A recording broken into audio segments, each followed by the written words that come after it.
Hello YouTubers, this is Enma again, and this is my second episode of Yu-Gi-Oh! Guitar Tips, and I've got some cool cards and strategies for these cards to share with you. If you have any comments, please tell me what cards you would like to see, and I'll try to make a video of them as soon as possible. If I don't own them, then I will look them up and I'll show pictures of them and stuff. Now the first card is Prohibition. This card was I got this card in a starter deck a while ago in Machina Fortress starter deck, but it is awesome. But only if you're going against a friend. And what this does is, let's say your friend has this one super card that is unstoppable. As soon as you play Prohibition down, you can say that card's name, and then your opponent cannot use the card's effect, cannot summon it, or do anything with it, unless it's face up on the field already. So this is awesome for just banning your friend's most best card. I sometimes use it, although in tournaments and stuff, if you don't know your opponent, stuff like Respect Play would be nice, because then you can see your opponent's hand. But the only bad thing about Respect Play is that you have to show your hand too. But yeah, Prohibition is good for just banning the awesomest things. Next thing, Arc Lord Christia. Now I got this in a Yu-Gi-Oh! Tin. Can't remember which one. I think it was Wind Up Zen Meister tin.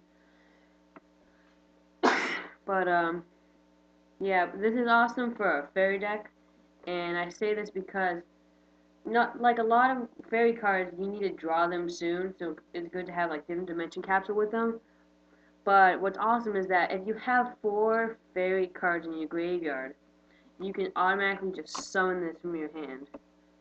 And also, its other effect is that no one can special summon any more monsters. And if this card were to be destroyed, you can place it at the top of your deck, which means as long as you can keep 4 fairy type monsters in your graveyard, no matter what, you can just keep summoning and summoning, summoning, and making it so that your opponent cannot special summon any monsters. And if you because this has high attack power, you can just get rid of your opponent's weak powered ones. And now because they can't special summon, they're pretty much doomed they're pretty much doomed. But it's awesome in a fairy deck.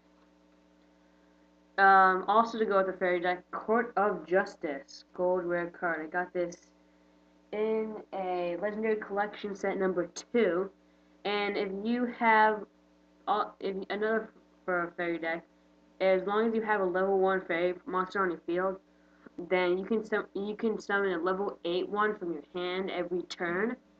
And a good way to protect that level 1 card is a card known as Pixie Ring, which I'll just grab. But yeah, Pixie Ring. But this card, since a lot of fairy monsters are level 8, you can just summon all the good ones if you can't use their effects. And yeah, it really helps. Court of Justice, by the way. Next up, I know some people have Destiny Hero cards, so want to bring out Destiny Hero Dogma. Destiny Hero Dogma's effect is pretty awesome, but it doesn't necessarily take out your opponent. But what's cool about it is that um, once per turn you have the points of your opponent's life points. So if they had 8,000, they have 4,000 just in a turn.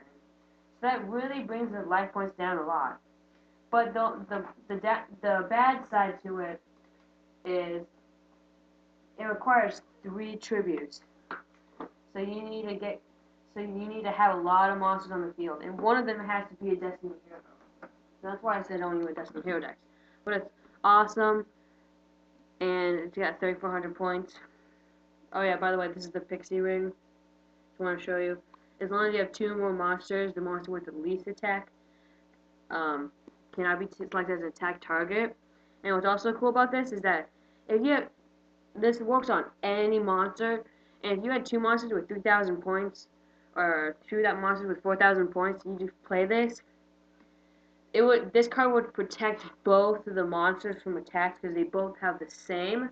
So that would mean they both have the lowest and the highest, and because it protects the one with the lowest, and there's no limit to the monsters it protects, this would protect them both. To go with Destiny Hero Dogma are some other kind of inflicting life point effects.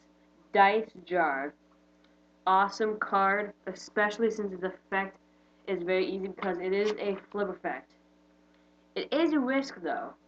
You see, what happens is once this card is flipped, both players roll a die, and then the loser gets hit with 500 points multiplied by the number of the winner's die. However, this is why this card is good. If you roll a 6, the loser has to pay 6,000 life points.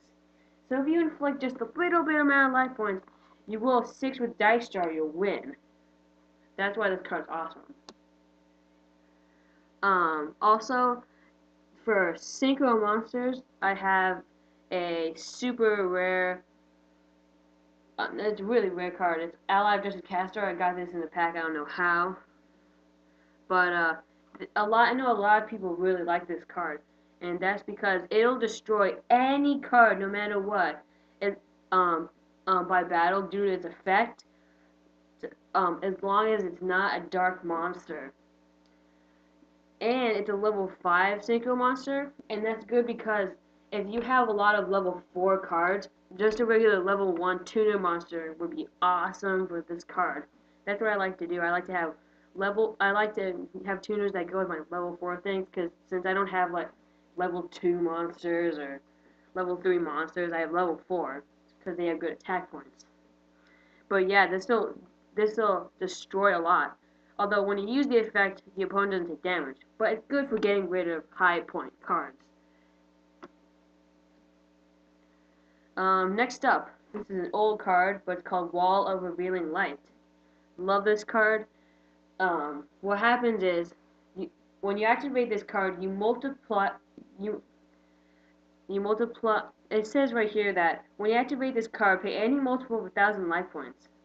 So if you pay 3,000 life points, then the effect activates, and any monster with 3,000 or less attack points that's controlled by your opponent, monster-wise, cannot attack. You pay 4,000 life points. Any monsters your opponent controls with 4,000 or less cannot attack, and it's really, really awesome. And another cool combo I use is this and Spell of Pain. And what Spell of Pain does is, if I were to lose life points due to an effect, I could inflict it to you. But what I do is, because this is any multiple of 1,000, I pay all my life points, and then I activate Spell of Pain, and then I inflict all those life points to my opponent, and that's awesome. I'll show a picture of Spell of Pain. And lastly, I have one Cyber Larva. Cyber Larva is pretty awesome, actually. I actually turned this down when I first looked at it, but I didn't get to look at it all the way. This is good in tough times, and if you have multiple of them, you see what happens is when you summon this, it's a weak card. When this card is selected as an attack target, you take no battle damage the whole turn. And if this card is destroyed, you can summon another one straight to the field. So this is good if you don't have any more monsters, or you want to protect your monsters, or you just want to protect your life points.